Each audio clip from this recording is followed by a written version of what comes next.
I'm Paul Myers with Audi Social Media here at the Chicago Auto Show with Mark Fruchnick, Audi Product Manager for TTRS. Can you start by telling us a little bit about the car? Yes, well, this is the debut of the car at an auto show in the U.S. The 2.5-liter 5-cylinder engine in this wonderful car rockets it to 100 kilometers per hour in 4.2 seconds. But let's get into the questions. Okay, actually the first question is about the interior. Brian Swisher wants to know, and from Facebook, when the TTRS comes to the U.S., will it retain the same interior as the European market, such as the steering wheel, the Recaro seats, or will that be adapted for the U.S. market? Much of the car will be the same as it is in Europe. One thing that we will not have are these bucket Recaro seats, as referred to in this question. We will have the sports seats as you know them on the TTS. TJ asks, will the U.S. version be offered with the DSG transmission? No, this car will come as a manual transmission only. We opted not to have the DSG in this car in the U.S.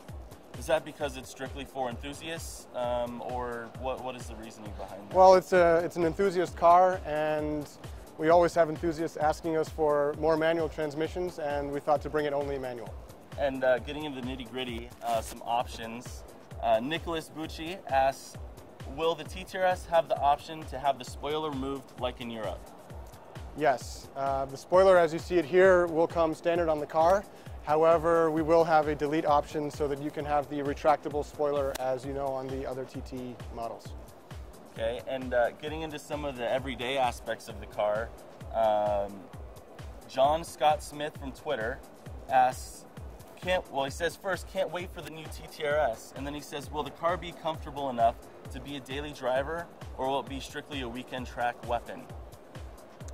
I believe this car is very comfortable and can easily be a daily driver. Starting from the clutch to the seats to the ride comfort, this car is definitely comfortable enough for a daily driver. But for those enthusiasts that want to take it to the track, it will definitely be one of the fastest cars on the track.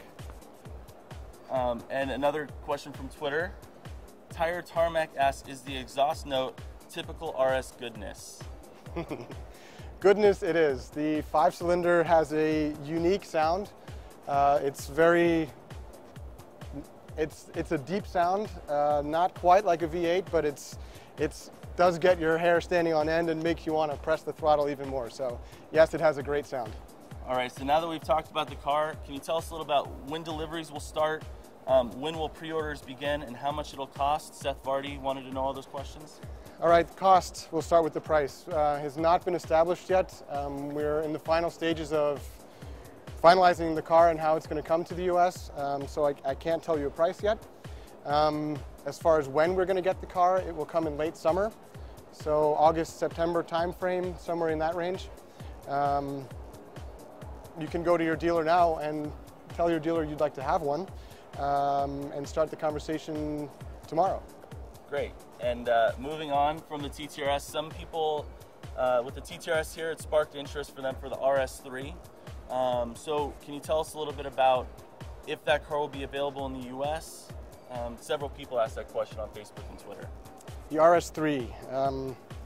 You know, we have to always look at which model lines we bring to the U.S., not to segment ourselves too much, and currently the RS3 is not in the plan.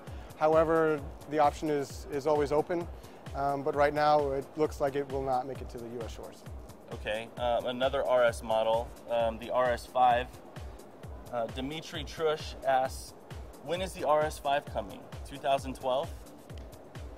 Yes, we have confirmed that the RS5 will make it to the U.S., and it will come about a year later from the TT RS.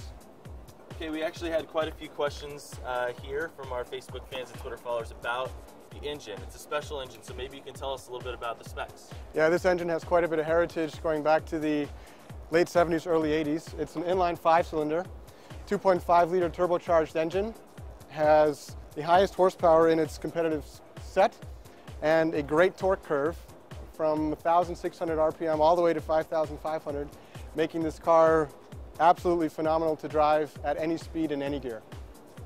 That's fantastic. Mark, thanks for your time. Really appreciate it. Thanks for taking us around You're the welcome. car.